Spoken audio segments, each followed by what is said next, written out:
Hello aspirants, তোমাদের SSC জিডিতে idiom এবং phrase থেকে যে সমস্ত প্রশ্নগুলো আসে, দেখো এগুলো কিভাবে তোমরা করবে। এখানে প্রশ্নটা একবার দেখে নাও। বলছে in the following question 4 alternatives are given for the idiom or phrase printed in bold. অর্থাৎ দেখো এখানে যে লাইনটা আছে এখানে বোল্ড করে, অর্থাৎ ডার্ক কালিতে তোমাদের একটা কতগুলো ওয়ার্ড রয়েছে, ঠিক আছে। Idiom or phrase printed in bold, choose the alternative which best express the meaning of the idiom or phrase. অর্থাৎ এই যে ইডিয়ম বা ফ্রেজটা রয়েছে এর যে সঠিক মিনিংটা সেটাই চারটে অপশানের মধ্যে কোনটা সেটা তোমাদের বেছে নিতে হবে। এখন এগুলো কিভাবে করবে, এগুলো আমাদেরকে কিন্তু প্র্যাকটিস করতে হবে, শিখতে হবে, ঠিক আছে। তোমাদের এসএসসি জিডিতে আসা দেখো প্রশ্ন, ঠিক আছে। তো পরীক্ষায় আসা প্রশ্নগুলোই তোমাদের আমি এখন সলভ করাচ্ছি। এগুলো যত বেশি প্র্যাকটিস করবে পরীক্ষায় তোমরা তত ভালো পারফর্ম করতে পারবে। কি বলছে, I have told you time and again not to make this mistake.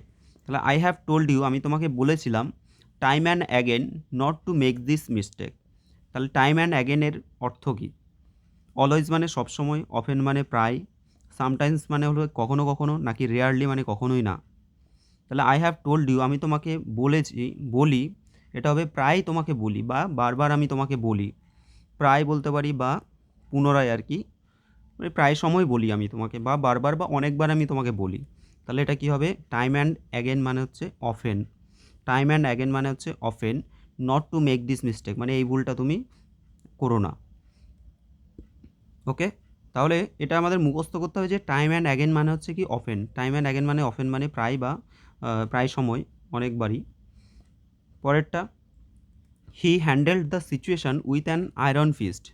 তাহলে আহ, সে সিচুয়েশানটাকে, পরিস্থিতিটাকে হ্যান্ডেল করেছে with an iron fist. Iron fist মানে হলো স্ট্রিক্টলি, মানে সে কঠোর হাতে আর কি সেটাকে, সিচুয়েশানটাকে সে হ্যান্ডেল করেছে। তাহলে আয়রন, আয়রন মানে লোহা, মানে বুঝতে পারছো একটা কঠোর ব্যাপার রয়েছে। তাহলে আয়রন ফিস্ট মানে কই স্ট্রিক্টলি হবে, অপশান এ। আচ্ছা, এখানে দেখো she is living the country for good. তাহলে সে দেশ ছাড়লো ফর গুড। আচ্ছা, আমরা হয়তো ভাবছি যে ভালোর জন্য সে দেশ ছাড়লো, অ্যাকচুয়ালি এখানে ফর গুড যে রয়েছে এর একটা মিনিং কি হবে? For the time being, for good Times, temporarily, নাকি পারমানেন্টলি। তাহলে এখানে she is living the country for goods. For goods মানে কিন্তু পারমানেন্টলি, ঠিক আছে। ফর গুডস মানে এখানে পারমানেন্টলি। দেখো বাংলাদেশের যে শেখ হাসিনা, তো সেই শেখ হাসিনা কিন্তু পারমানেন্টলি সেই দেশটাকে ত্যাগ করলো বলতে পারি আমরা, তাই না? তাহলে এটা হচ্ছে ফর গুড। ফর গুড মানে হচ্ছে permanently. It poured cats and dogs, এটা ডগস হবে, তো ক্যাটস অ্যান্ড ডগস। আচ্ছা, এটা মানে কি? পোর্ট ক্যাটস অ্যান্ড ডগস থাকতে পারে, বা এখানে থাকতে পারে raining cats and dogs. Cats and dogs. আচ্ছা, রেইন হেভিলি মানে প্রচণ্ড বৃষ্টি হওয়া, মুষলধারায় বৃষ্টি হওয়া। রেইন লাইটলি হালকা বৃষ্টি হওয়া। আচ্ছা, এখানে দেখো পোর্ট ক্যাটস অ্যান্ড ডগস বা রেইন ক্যাটস অ্যান্ড ডগস মানেই হচ্ছে কিন্তু রেইনিং ক্যাটস অ্যান্ড ডগস মানে হচ্ছে মানে মুষলধারায় বৃষ্টি হওয়া, প্রচণ্ড বৃষ্টি হওয়া। এটা খুব কমন একটা ইডিয়ম। তাহলে রেইন হেভিলি হয়ে যাবে, অপশান এ হবে, ঠিক আছে। The manager was above board in all his dealings with his employees. The manager was বলছে above board in. Above board in মানে কি? The manager was above board in. Above board in মানে হচ্ছে all his dealing, মানে কোনো একজন manager কি তার সমস্ত এমপ্লয়ীদের সাথে উইথ হিজ এমপ্লয়েজ, হ্যাঁ, সমস্ত কিছু ডিল মানে হয়তো কথাবার্তা আর কি, এগুলো কিভাবে করে? সে খুব স্পষ্ট বক্তা, মানে সে সামনাসামনি সেগুলোকে বলে। অ্যাবভ বোর্ড, অ্যাবভ বোর্ড মানে হচ্ছে সে মানে ঘুরিয়ে পেঁচিয়ে না, বা সেটাকে লুকিয়ে চুরিয়ে না, সেটাকে সামনাসামনি ওপেনলি বলা, ঠিক আছে। মানে সে অনেস্ট, অনেস্টলি বলতে পারি আমরা। তাহলে কি অ্যাবভ বোর্ড মানে হচ্ছে অনেস্ট, অপশান সি হবে। The manager was above board all his dealings with his employees. তাহলে above board in, above board in মানে হচ্ছে অনেস্ট, সৎ। When whenever I feel blue. Whenever I feel blue, যখন আমি blue feel করি। এখন blue feel মানে কি? Feel blue, I like to listen to slow music. তখন আমি কি না স্লো মিউজিক শুনতে পছন্দ করি। আচ্ছা, এখন ফিল ব্লু মানে কি? হ্যাপি, গ্লিফুল, নাকি ট্রাভেলড, নাকি গ্লুমি। তো এই যে ফিল ব্লু মানে হচ্ছে তোমার বিষণ্ণ বোধ করা বা মন খারাপ হওয়া আর কি। বিষণ্ণতা বোধ করা, মন খারাপ করা, দুঃখিত বোধ করা, এটা বোঝায় ফিল ব্লু।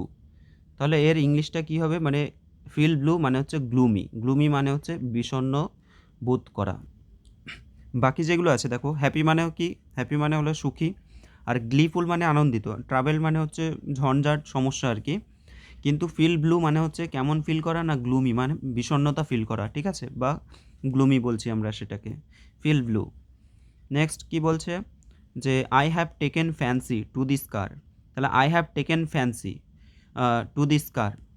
টেকেন ফ্যান্সি মানে কি, অর্থাৎ কোনো কিছুর প্রতি আকর্ষিত হওয়া বা কোনো কিছুকে পছন্দ করা, ঠিক আছে, taken fancy to this car. আচ্ছা, given imaginative touches, revised, developed liking for. দেখো এখানে অ্যান্সার হবে ডেভেলপড লাইকিং ফর, মানে কোনো কিছুর প্রতি লাইক জন্মানো, তাই তো। ডেভেলপড মানে হচ্ছে জন্মাচ্ছে কিসের কি না, ডেভেলপড করছে লাইকিং ফর, মানে কোনো কিছুর প্রতি একটা আকর্ষণ জন্মানো বা পছন্দ করা কোনো কিছু। তাহলে I have taken fancy to this car, তাহলে এই কারটার প্রতি আমার কি না একটা আকর্ষণ রয়েছে, আমার একটা, এই কারটা আমার পছন্দের আর কি। তাহলে ডেভেলপ লাইকিং ফর হয়ে যাবে। ক্যারি আউট মানে কি হবে, আচ্ছা প্রথমে ব্রিং মানে হচ্ছে আনা, কন্টিনিউ করা, আর কমপ্লিট সামথিং। দেখো ক্যারি আউট মানে হচ্ছে কমপ্লিট সামথিং, মানে কোনো কিছু কমপ্লিট করাকে বলছে ক্যারি আউট। তাহলে ক্যারি আউট মানে কি, কমপ্লিট সামথিং, কোনো কিছু কমপ্লিট করা, ক্যারি আউট করা। পরেরটা বলছে যে হি বিটস অ্যাবাউট দ্য বুশ। আচ্ছা, হি বিটস অ্যাবাউট দ্য বুশ, এটার মানে হচ্ছে কোনো কিছুকে ঘুরিয়ে পেঁচিয়ে কথা বলা। হি বিটস অ্যাবাউট দ্য বুশ মানে হচ্ছে সে ঘুরিয়ে পেঁচিয়ে কোনো কথাকে, সেটাকে সঠিকভাবে না বলে সেটাকে ঘুরিয়ে পেঁচিয়ে কথা বলা। অপশান কি আছে, টক্স সেন্সিভলি, টক্স কন্টিনিউয়াসলি, আচ্ছা স্পিক ওয়েল, নাকি ডাজ নট টক স্পেসিফিক্যালি। মানে কি বললাম, ঘুরিয়ে পেঁচিয়ে কথা বলা, অর্থাৎ স্পেসিফিক্যালি কোনো নির্দিষ্ট বিষয়ের উপর কথা না বলা, ঠিক আছে, তার মানে ঘুরিয়ে পেঁচিয়ে কথা বলাকে বোঝাচ্ছে। He beats about the bush মানে হচ্ছে does not talk specifically. Television has become part and parcel of our lifes. তাহলে television has become parts and parcel of our lifes মানে কি, মানে টেলিভিশন আমাদের জীবনের একটা গুরুত্বপূর্ণ জিনিস আর কি। পার্ট অ্যান্ড পার্সেল, তাহলে পার্ট অ্যান্ড পার্সেল মানে হলো important part of our life, ঠিক আছে। তাহলে পার্ট অ্যান্ড পার্সেল মানে হচ্ছে important part, part and parcel মানে important part. My kith and kin congratulated me on my brilliant success. তাহলে আমার কিথ অ্যান্ড কিন খুবই কমন একটা ওয়ার্ড এবং খুবই ইম্পর্টেন্ট একটা ওয়ার্ড, মানে ফ্রেস, ইডিয়ম আর কি। কিথ অ্যান্ড কিন মানে হচ্ছে তোমার আত্মীয় স্বজন। তাহলে কিথ অ্যান্ড কিন মানে কি, আত্মীয় স্বজন। তাহলে আমার আত্মীয় স্বজন কংগ্র্যাচুলেটেড মি, আমাকে স্বাগত জানাচ্ছে, অফ মাই ব্রিলিয়ান্ট সাকসেস মানে অসাধারণ আমার সাকসেসের জন্য। তো অবশ্যই সবসময় এটাই হয়, কেউ যদি সাকসেসফুল হও তখনই দেখবে আত্মীয় স্বজনরা কংগ্র্যাচুলেট করবে। তাহলে চাকরি যদি তোমরা পাও তাহলে তোমাদেরকেও কংগ্র্যাচুলেট করা হবে। ওকে, কিথ অ্যান্ড কিন, তাহলে কিথ অ্যান্ড কিন মানে হচ্ছে রিলেটিভস, আত্মীয় স্বজন, রিলেটিভস।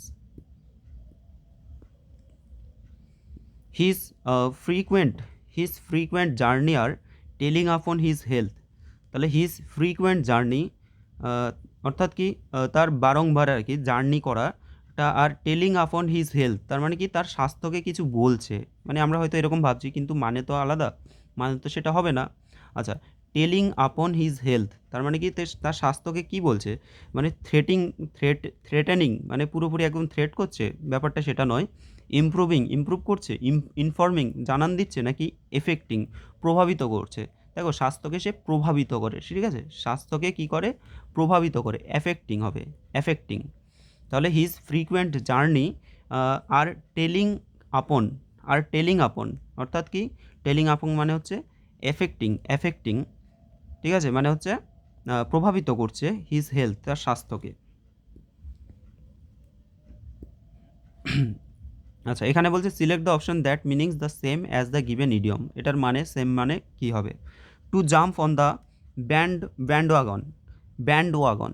দেখো এখানে একটা ওয়ার্ড আছে ব্যান্ড ওয়াগন। টু জাম্প, কিসে জাম্প দেওয়া, অন দ্য ব্যান্ড ওয়াগন মানে হচ্ছে to take a calculated risk, নাকি to follow popular trends, to run into the misfortune নাকি to run after the achievable. এখানে দেখো টু জাম্প অন দ্য ব্যান্ডওয়াগন মানে হচ্ছে কোনো নতুন যদি কোনো মানে ট্রেন্ড থাকে, ট্রেন্ড বলি না আমরা যে ধরো নতুন নতুন কিছু একটা চলছে, যেমন এই যে এখন যে বর্তমানে রিলসগুলো চলে, ধরো কোনো একটা রিলস বেরোলো, সেটা খুব ভাইরাল হলো আর কি, কোনো কিছু একজনের কথা সেটা খুব ভাইরাল হয়ে গেল, ঠিক আছে? তো সেরকমই আর কি, টু জাম্প অন দ্য ব্যান্ডওয়াগন মানে হচ্ছে টু ফলো পপুলার ট্রেন্ডস, কোনো একটা পপুলার ট্রেন্ডসকে ফলো করা, ঠিক আছে? কোনো একটা ট্রেন্ডসকে ফলো করা। ওকে ওকে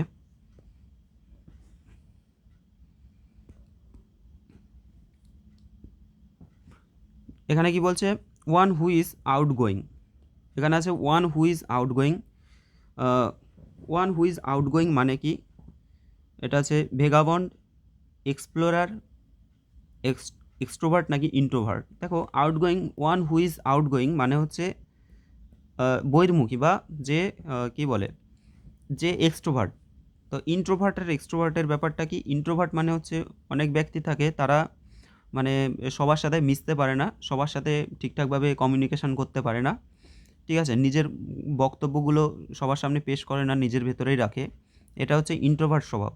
আর এক্সট্রোভার্ট স্বভাব মানে কি হলো, যারা খুব বহির্মুখী, অর্থাৎ সবাই যে কোনো কারোর সাথে সহজে মিশে যেতে পারে, সবার সাথে কথা বলতে পারে, সোশ্যালিস্ট আর কি, মানে সমাজের সাথে তাড়াতাড়ি মিশে যায়, লোকজনের সাথে তাড়াতাড়ি মিশে যায়, কথা বলতে পারে, সেটা হচ্ছে এক্সট্রোভার্ট। তো ওয়ান হু ইজ আউটগোয়িং মানে হচ্ছে যে এক্সট্রোভার্ট, ঠিক আছে?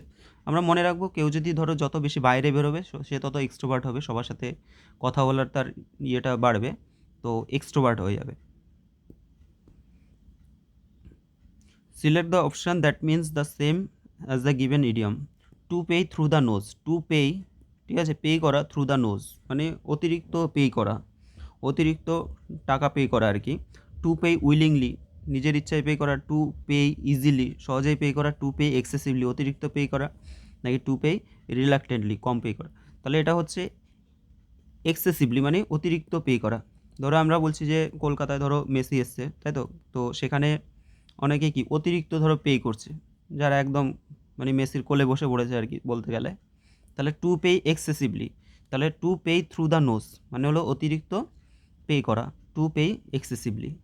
ওকে, তো আজকে এই 15টায় থাকলো, পরের ক্লাসে আমরা কন্টিনিউ আরও 15টা করে করে করতে থাকবো।